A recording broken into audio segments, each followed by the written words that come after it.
Morning students.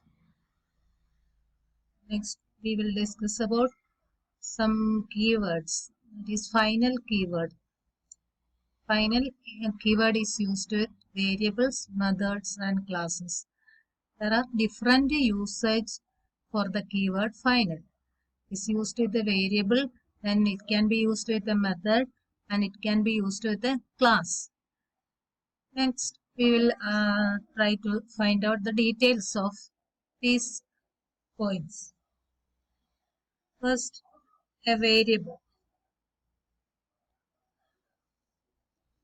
For that, in the previous session, when we discussed about overriding, a base class can be overridden by the derived class. That is one point we discussed in the last class.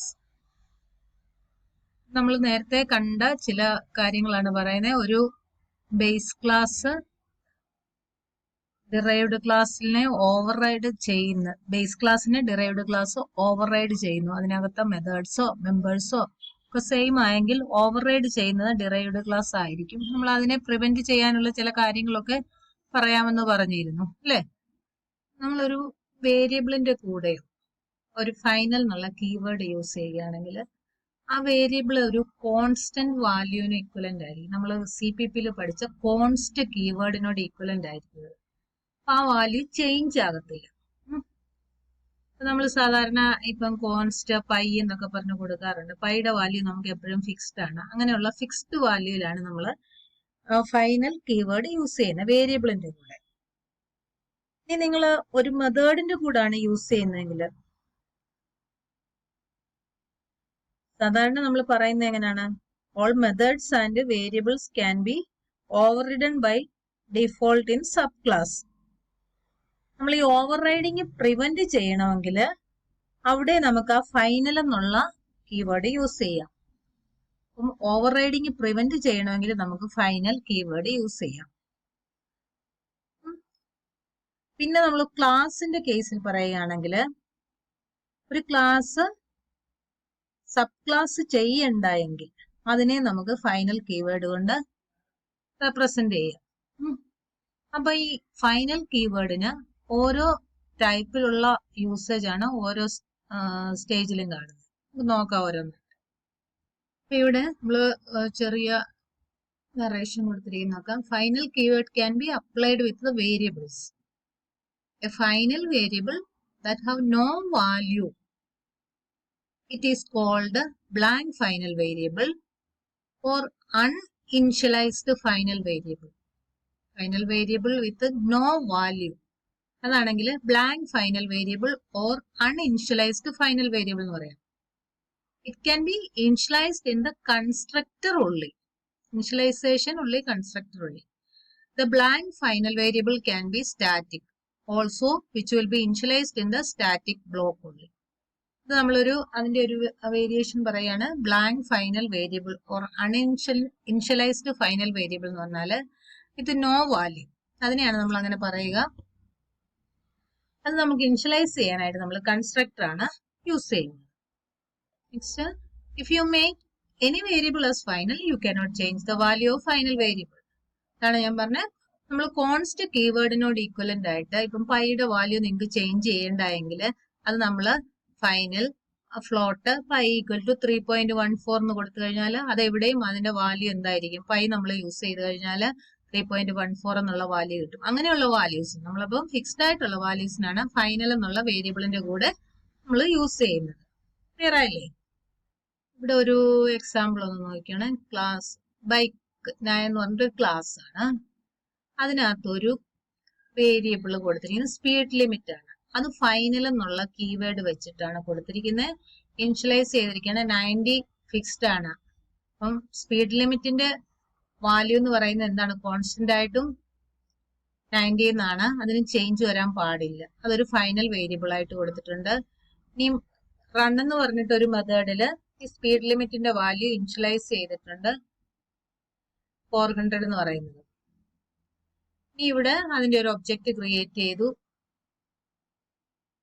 Object name dot run കൊടുത്തിരിക്കുകയാണ്, ആ മെത്തേഡിന് run ചെയ്യാനായിട്ട് കൊടുത്തിരിക്കുകയാണ്. Okay,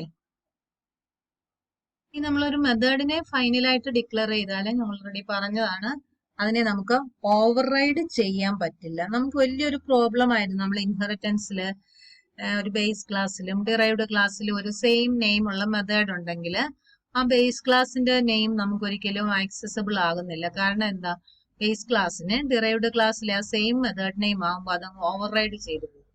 അപ്പൊ ഇത് avoid ചെയ്യാനായിട്ട് നമുക്ക് use ചെയ്യാവുന്ന ഒരു ടെക്നിക്കാണ് ഫൈനൽ എന്നുള്ളത്. ആ മെത്തേഡിന്റെ കൂടെ നമ്മുടെ ബേസ് ക്ലാസിന്റെ നെയിമിന്റെ കൂടെ നമ്മൾ ഡിക്ലെയർ ചെയ്യുമ്പോൾ ഫൈനൽ എന്നുള്ള ഒരു കീവേഡും കൂടെ യൂസ് ചെയ്ത് കഴിഞ്ഞാൽ അതിനെ ഓവർ റൈഡിങ്ങിൽ നിന്നും പ്രിവെന്റ് ചെയ്യാൻ പറ്റും.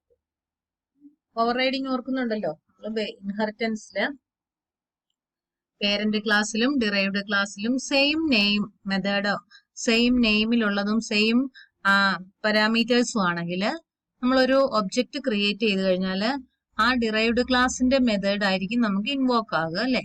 അപ്പൊ അതെന്താ പറയുക, അതിനെ ബേസ് ക്ലാസ്സിനെ അത് ഓവർ റൈഡ് ചെയ്യുന്നു. അപ്പൊ ഈ ഒരു കാര്യം നമുക്ക് പ്രിവെന്റ് ചെയ്യാനായിട്ട് ആ മെത്തേഡിനെ, ബേസ് ക്ലാസ്സിലെ ആ മെത്തേഡിനെ നമ്മൾ ഫൈനൽ എന്നുള്ള കീവേഡ് വെച്ചിട്ട് ഡിക്ലെയർ ചെയ്ത് കഴിഞ്ഞാൽ ഓവർ റൈഡിങ് നമുക്ക് പ്രിവെന്റ് ചെയ്യാം. ഓക്കെ, ഇനി നിങ്ങളൊരു എക്സാമ്പിൾ ഒന്ന് നോക്കുക. ഇവിടെ ഒരു ക്ലാസ് ഡിക്ലെയർ ചെയ്തിരിക്കുന്നു, ബേസ് ക്ലാസ് ആണ്, അത് ബൈക്ക് എന്നാണ്.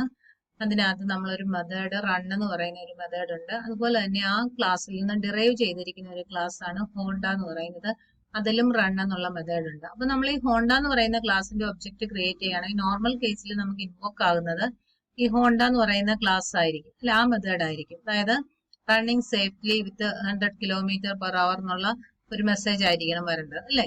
അപ്പൊ നമ്മൾ ഇവിടെ അത് അവോയ്ഡ് ചെയ്യാനായിട്ട്, അതാണ് ഓവർ റൈഡിങ് എന്ന് പറയുമ്പോൾ, നമ്മൾ ഈ ഒബ്ജക്റ്റ് ക്രിയേറ്റ് ചെയ്യുമ്പോൾ ഒബ്ജക്റ്റ് വെച്ചിട്ട് മെത്തേഡിനെ കോൾ ചെയ്യുമ്പോൾ ബേസ് ക്ലാസിന്റെ മെത്തേഡിനെ അതങ്ങ് ഓവർ റൈഡ് ചെയ്തു പോകും.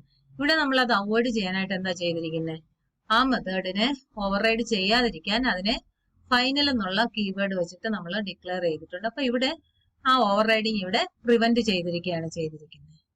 അപ്പൊ ഇതാണ് ഫൈനൽ നമ്മൾ മെത്തേഡിന്റെ കൂടെ യൂസ് ചെയ്യുന്നത്.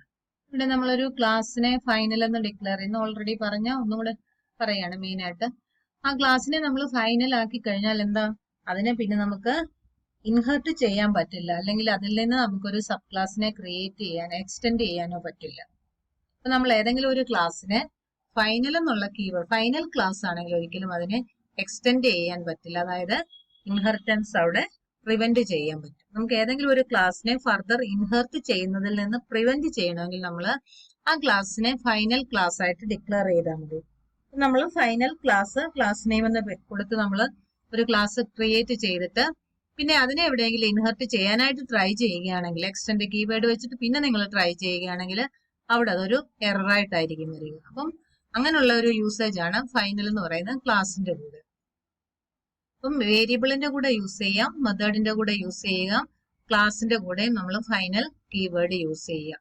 ക്ലാസിന്റെ കൂടെ നമ്മൾ അതിനെ ഇൻഹെർട്ട് ചെയ്യാൻ പറ്റത്തില്ല. വേരിയബിൾ ആണെങ്കിൽ അത് കോൺസ്റ്റന്റ് വാല്യൂ ആയിരിക്കും, മെത്തേഡ് ആണെങ്കിൽ അതിനെ ഓവർ റൈഡ് ചെയ്യാൻ പറ്റും. ഇതാണ് നമ്മൾ ഫൈനൽ എന്നുള്ള കീവേഡിന്റെ ഡിഫറെന്റ് യൂസേജ്. അപ്പൊ ഇനി ഇതുപോലെ നമുക്ക് സിമിലർ കീവേഡ്സ് ഉണ്ട് ഫൈനൽ ചേർന്നിട്ടുള്ള. പക്ഷെ ഫൈനലിന് മാത്രം നിങ്ങളോട് ചോദിച്ചാൽ ഈ 3 പോയിന്റ് ആണ്, 3 ഫൈനൽ കീവേഡിന്റെ 3 usage with variable, with method and class. ഇതായിരിക്കണം 3 പോയിന്റ് നമുക്ക് എഴുതുന്നത്. നമ്മൾ നേരത്തെ പറഞ്ഞ ഒരു പോയിന്റ് തന്നെയാണ് what is an abstract class. Abstract class which contain the keyword abstract. ഒരു ഡിക്ലറേഷനിൽ തന്നെ നമ്മൾ അബ്സ്ട്രാക്ട് കീവേഡ് ഉണ്ടെങ്കിൽ അതൊരു അബ്സ്ട്രാക്ട് ക്ലാസ് ആയിരിക്കും. അതുപോലെ തന്നെ ഒരു അബ്സ്ട്രാക്ട് ക്ലാസ്സിനകത്ത് നമുക്ക് മെത്തേഡ് ഉണ്ടെങ്കിൽ അത് അബ്സ്ട്രാക്ട് മെത്തേഡ് ആയിരിക്കും. നമ്മളിപ്പോ അബ്സ്ട്രാക്ട് എന്ന് സ്പെസിഫൈ ചെയ്താലോ ഇല്ലെങ്കിലോ കുഴപ്പമില്ല. പക്ഷെ അതിനകത്ത് അബ്സ്ട്രാക്ട് മെത്തേഡ് ഉണ്ടെങ്കിലും ഇല്ലെങ്കിലും നമ്മൾ ക്ലാസ്സിനെ അബ്സ്ട്രാക്ട് ആയിട്ട് ഡിക്ലെയർ ചെയ്ത് കഴിഞ്ഞാൽ അത് അബ്സ്ട്രാക്ട് ക്ലാസ് തന്നെ ആയിരിക്കും. അബ്സ്ട്രാക്ട് മെത്തേഡ് ആണെങ്കിൽ നമ്മൾ അതിന്റെ ഒരു ഡിക്ലറേഷൻ മാത്രമേ അവിടെ കൊടുക്കുകയുള്ളൂ. അത് എവിടെയൊക്കെ നമ്മൾ റീഡിഫൈൻ ചെയ്യുന്നു അവിടെ ആയിരിക്കും അതിന്റെ ഡെഫിനിഷൻ കൊടുക്കുക. If a class has at least one abstract method, then the class must be declared abstract. ഇപ്പൊ അബ്സ്ട്രാക്ട് മെത്തേഡ് നമ്മൾ കൊടുത്തു കഴിഞ്ഞാൽ അതിന് ആ ക്ലാസ് അബ്സ്ട്രാക്ട് ആയി കഴിയും. അബ്സ്ട്രാക്ട് ക്ലാസ് ആണെങ്കിൽ അതിൽ നമുക്ക് ഒബ്ജക്റ്റ് ക്രിയേഷൻ പോസിബിൾ അല്ല, ഇൻസ്റ്റാന്റിയേറ്റഡ് പോസിബിൾ അല്ല. Next To use an abstract class, you have to inherit it from another class. അപ്പോൾ നമ്മൾ ഡയറക്റ്റ് ഒബ്ജക്റ്റ് ക്രിയേഷൻ അല്ല ചെയ്യുന്നത്, ഇൻഹെർട്ട് ചെയ്യുകയാണ്. അതാണ് അബ്സ്ട്രാക്ട് ക്ലാസിന്റെ പ്രത്യേകത. അപ്പൊ നമ്മളൊരു അബ്സ്ട്രാക്ട് ക്ലാസ്സിനെ ഇൻഹെർട്ട് ചെയ്ത് കഴിഞ്ഞാൽ അതിന്റെ ഇംപ്ലിമെന്റേഷൻസ് എന്ന് പറയുന്നത് നമ്മൾ എവിടാണോ ഇത് ഇംപ്ലിമെന്റ് ചെയ്യുന്നത് അവിടെ ആയിരിക്കും അബ്സ്ട്രാക്ട് മെത്തേഡിനെ ഇംപ്ലിമെന്റ് ചെയ്യുക. അതായത് നമുക്കിപ്പം ഒരു മെത്തേഡ് നമ്മുടെ പറയുന്നത് നിങ്ങൾക്കൊരു ക്ലാസ് ഉണ്ട്, അത് നമ്മൾ അബ്സ്ട്രാക്ട് ക്ലാസ് എന്ന് പറയുകയാണെങ്കിൽ അതിനകത്ത് ആ ക്ലാസ്സിനെ ഫസ്റ്റ് നമ്മൾ ഓർക്കേണ്ടത് ഒബ്ജക്റ്റ് ക്രിയേഷൻ ഇല്ല, അതിൽ നിന്ന് ഇൻഹെർട്ട് ചെയ്യുകയാണ് ചെയ്യുന്നത്. ഇനി അതിനകത്തൊരു മെത്തേഡ് ഉണ്ട്, അത് അബ്സ്ട്രാക്ട് മെത്തേഡ് ആണെങ്കിൽ എന്താ പ്രത്യേകത? ആ മെത്തേഡിന്റെ ഡിക്ലറേഷനെ അവിടെ കാണുമ്പോൾ അതിന്റെ ഡെഫിനിഷൻ എന്ന് പറയുന്നത്, അതായത് ഈ അബ്സ്ട്രാക്ട് മെത്തേഡിന്റെ ഡെഫിനിഷൻ എന്ന് പറയുന്നത് നമ്മളിത് എവിടെയൊക്കെ ഇൻഹെർട്ട് ചെയ്ത് അതിനെ യൂസ് ചെയ്യാൻ പോകുന്നു അവിടെ ആയിരിക്കും അതിനെ നമുക്ക് ഡിഫൈൻ ചെയ്യുക. അപ്പം അബ്സ്ട്രാക്ട് ക്ലാസ്സിനകത്തുള്ളത് അബ്സ്ട്രാക്ട് മെത്തേഡ് ആയിരിക്കും. ഇല്ല, ആ മെത്തേഡിന്റെ ഡെഫിനിഷൻ എന്ന് പറയുന്നത് എവിടെയാണോ അതിനെ ഇംപ്ലിമെന്റ് ചെയ്യുക അവിടെ ആയിരിക്കും. നമ്മൾ abstract മെത്തേഡില് a class contain a particular method, but you want the actual implementation of that method to be determined by child class. കാരണം നമ്മൾ എവിടെയെങ്കിലും ഡിക്ലറേഷന് മാത്രം അബ്സ്ട്രാക്ട് മെത്തേഡ് ആ ക്ലാസ്സിനകത്ത് നമ്മൾ അബ്സ്ട്രാക്ട് മെത്തേഡ് ഡിക്ലെയർ ചെയ്യും. അബ്സ്ട്രാക്ട് കീവേഡ് വേണേ യൂസ് ചെയ്യാം, ഇല്ലെങ്കിൽ അത് അബ്സ്ട്രാക്ട് മെത്തേഡായിട്ട് തന്നെ എടുക്കും. അപ്പോൾ ഉണ്ടെങ്കിൽ നമ്മൾ അത് ഫസ്റ്റിലെ ആ അബ്സ്ട്രാക്ട് എന്നുള്ള കീവേഡ് യൂസ് ചെയ്യണം. പിന്നെ അതിനകത്ത് ബോഡി ഒന്നും ഇല്ല. ആ മെത്തേഡ് എന്ന് പറയുന്നത് ജസ്റ്റ് ഇപ്പോൾ ഏരിയ എന്ന് പറഞ്ഞിട്ട് നമ്മളൊരു അബ്സ്ട്രാക്ട് മെത്തേഡ് എഴുതിയാൽ ഏരിയയുടെ ഒരു ഡിക്ലറേഷൻ, ആ മെത്തേഡിന്റെ ഡിക്ലറേഷൻ മാത്രമേ ഉള്ളൂ. നമുക്ക് എന്തിന്റെയൊക്കെ ഏരിയ കാണുന്നു അവിടെ ആ ക്ലാസ്സിലെല്ലാം നമ്മൾ അതിനെ ഇൻഹെർട്ട് ചെയ്തുകൊണ്ട് അതിനെ അവിടെ റീഡിഫൈൻ ചെയ്യണം. അപ്പം ആ മെത്തേഡിന്റെ എൻഡിൽ ഒരു സെമിക്കോളൻ കാണും. അപ്പം ഡിക്ലറേഷൻ മാത്രമേ ഉള്ളൂ അവിടെ അബ്സ്ട്രാക്ട് മെത്തേഡിൽ നമ്മൾ കൊടുക്കുക. ഡെഫിനിഷൻ എന്ന് പറയുന്നത് എവിടെയാണോ അതിനെ ഇംപ്ലിമെന്റ് ചെയ്യുന്നത് ആ ക്ലാസ്സിലായിരിക്കും ആ മെത്തേഡിന്റെ ഡെഫിനിഷൻ. അതായത് അബ്സ്ട്രാക്ട് മെത്തേഡിന് ബോഡി ഒന്നും ഇല്ല, അതായത് കണ്ടന്റ് ഒന്നും ഇല്ല, ജസ്റ്റ് ഒരു ഡിക്ലറേഷൻ പാർട്ട് മാത്രമേ ഉണ്ടാവുള്ളൂ. നമ്മൾ പറഞ്ഞ പോയിന്റ്സിൽ ഡിക്ലറേഷൻ അബ്സ്ട്രാക്ട് ഉണ്ടെന്ന് പറഞ്ഞു. ഇനി അതിന്റെ സിന്റാക്സ് ആണ് പറയുന്നത്. ആക്സസ് സ്പെസിഫയർ ഉണ്ടെങ്കിൽ അത്, then abstract class name, abstract keyword മെത്തേഡിന്റെ കൂടാണ് ഡാറ്റ ടൈപ്പ്, ദെൻ ഡിറൈവ്ഡ് ക്ലാസിന്റെ മോഡിഫയർ, അതിന്റെ class name, extend class name, then data type, method name. ഈ രീതിയിലായിരിക്കും നമ്മളൊരു ക്ലാസ്സിനെ അബ്സ്ട്രാക്ട് ക്ലാസ്സിനെ ഡിക്ലെയർ ചെയ്യുക. നിങ്ങൾക്ക് ഇനി നെക്സ്റ്റ് സെഷനിൽ വരുന്ന ഇന്റർഫേസ് ആകുമ്പോഴേക്കും നിങ്ങൾക്ക് ഇതൊന്നും കൂടെ ക്ലിയർ ആകും. നമ്മൾ അവിടെയാണ് അബ്സ്ട്രാക്ട് മെത്തേഡിന്റെ ആപ്ലിക്കേഷൻ വരുന്നത്. നമ്മൾ ഇന്റർഫേസ് എന്നുള്ള ഒരു കൺസെപ്റ്റിൽ വരുമ്പോൾ ഈ അബ്സ്ട്രാക്ട് മെത്തേഡ് അല്ലെ ഫൈനൽ വേരിയബിൾ ഒക്കെ നമ്മൾ അവിടേക്കാണ് കൂടുതലായിട്ട് ഇംപ്ലിമെന്റ് ചെയ്യാൻ പോകുന്നത്. ഇനി അതിന്റെ കുറച്ച് ഇമ്പോർട്ടന്റ് പോയിന്റ്സ് ആണ്. Declared with abstract keyword, you have abstract and non-abstract method, cannot be instantiated. If it can have constructors and static methods also, can have final methods which will force the subclass not to change the body of the method. Then any class which contains an abstract method must also be abstract. ഇത് അതിന്റെ കുറച്ച് points ആണ്. Abstract keyword വെച്ച് വേണം declare ചെയ്യാൻ. അതിനകത്ത് നമുക്ക് അബ്സ്ട്രാക്റ്റോ non അബ്സ്ട്രാക്റ്റോ methods ഉണ്ടാവാം. ഒബ്ജക്റ്റ് ക്രിയേഷൻ പോസിബിൾ അല്ല. ദെൻ കൺസ്ട്രക്ടേഴ്സോ സ്റ്റാറ്റിക് മെത്തേഡ്സോ യൂസ് ചെയ്യാം. ഫൈനൽ മെത്തേഡ്സ് ആണെങ്കിൽ സബ് ക്ലാസ് ഇൻഹെർട്ട് ചെയ്യില്ല. Then any class which contain abstract method must also be abstract. ഇതാണ് നമ്മൾ അബ്സ്ട്രാക്ട് എന്നുള്ള കീവേഡ് വഴി കുറച്ച് കാര്യങ്ങൾ നേരത്തെ പറഞ്ഞതാണ് അബ്സ്ട്രാക്ട്, എങ്കിലും അത് ഇതിന്റെ കൂടെ ഒരു ആപ്ലിക്കേഷൻ പോലെ നമ്മളൊന്ന് ഡിസ്കസ് ചെയ്തതാണ്. ഓക്കെ.